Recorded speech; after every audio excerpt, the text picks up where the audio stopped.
Team India మాజీ captain MS ధోనిపై team India మాజీ allrounder Yuvraj Singh తండ్రి యోగరాజ్ సింగ్ సంచలన ఆరోపణలు అయితే చేశారు. తన కుమారుడి కెరియర్ను ధోని సర్వనాశనం చేశాడని ఆరోపించాడు.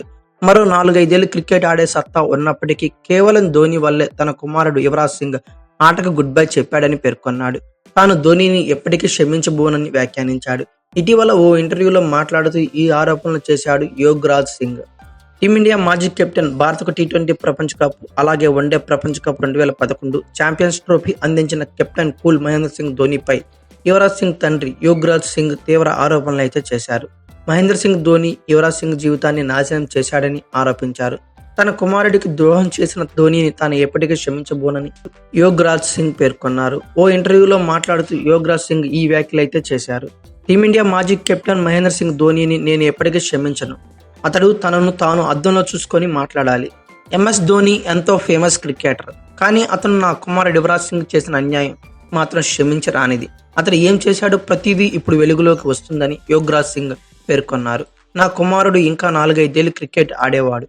నా కుమారుడు కెరియర్ను ధోని నాశనం చేశాడు. క్యాన్సర్ బారిన పడ్డా కూడా నా కుమారుడు మళ్ళీ క్రికెట్లోకి రాడని, నా కుమారుడు కెరియర్ని ధోని నాశనం చేశాడు. క్యాన్సర్ బారిన పడ్డ నా కుమారుడు మళ్ళీ క్రికెట్లోకి రాడని గౌతమ్ గంభీర్, వీరేంద్ర సెహ్వాగ్ లాంటి వారు అన్నారు. క్యాన్సర్తో పోరాడుతూనే దేశం కోసం ఆడి ప్రపంచ కప్ గెలిపించినందుకు భారత ప్రభుత్వం యువరాజ్ సింగ్కి భారతరత్న ఇవ్వాలని యోగరాజ్ సింగ్ పేర్కొన్నారు.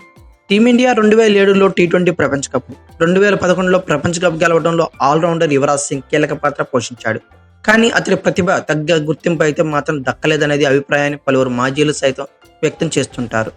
వాస్తవానికి 2011 వన్డే ప్రపంచ కప్లో భారత్ విశ్వవిజేతగా నిలిచిన సమయంలోనే యువి ప్రాణాంతక వ్యాధి క్యాన్సర్తో బాధపడుతున్నాడు. దాన్ని అధిగమించి మరీ యువరాజ్ సింగ్ ఆల్రౌండ్ ప్రదర్శనతో అదరగొట్టేశాడు.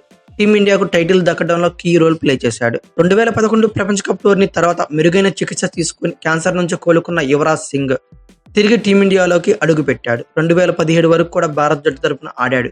కానీ జూనియర్ల నుంచి పోటీతో జట్టులో చోటు దక్కించుకోలేకపోయాడు. చివరికి 2019 జూన్ 10న అంతర్జాతీయ క్రికెట్ గుడ్ బై చెప్పేశాడు. యువీకి ఎక్కువగా అవకాశాలు రాకపోవడంలో అప్పటి కెప్టెన్ ధోని పాత్ర కూడా ఉందని ఆరోపణలు ఉన్నాయి. ఈ నేపథ్యంలోనూ యువరాజ్ సింగ్ తండ్రి చేసిన వ్యాఖ్యలు చర్చనీయాంశంగా మారాయి. 2000లో అంతర్జాతీయ క్రికెట్లోకి అడుగుపెట్టిన యువి 2002 ఛాంపియన్స్ ట్రోఫీలో భారత్ సంయుక్త విజేతగా నిలవడంలో కీలక పాత్ర పోషించాడు. అప్పటి నుండి జట్టులో సుస్థిర స్థానం సంపాదించుకున్నాడు. బ్యాటింగ్, బౌలింగ్తో పాటు ఫీల్డింగ్లోనూ అదరగొట్టేసేవాడు. తన కెరియర్లో 40 టెస్టులు, 304 వన్డేలు, 58 టీ20 మ్యాచ్లు ఆడాడు యువరాజ్ సింగ్. మొత్తంగా భారత్ తరపున 402 మ్యాచ్లు ఆడిన యువరాజ్ సింగ్ 17 సెంచరీలు, 71 హాఫ్ సెంచరీలు, అలాగే బౌలింగ్లో కూడా 148 వికెట్లతో సత్తా చాటాడు. అయితే యువరాజ్ సింగ్ తండ్రి యోగరాజ్ సింగ్ మహేంద్ర సింగ్ ధోనిపై చేసిన వ్యాఖ్యల గురించి మీరేమనుకుంటున్నారో కామెంట్ బాక్స్లో పిన్ చేయండి. అలాగే ఈ వీడియో కనుక మీకు నచ్చినట్లయితే like, share, comment plus subscribe చేసుకోండి. అలాగే పక్కనే ఉన్న బెల్ ఐకాన్ ఒకటి మాత్రం మర్చిపోకండి. Thank you for watching. Have a nice day.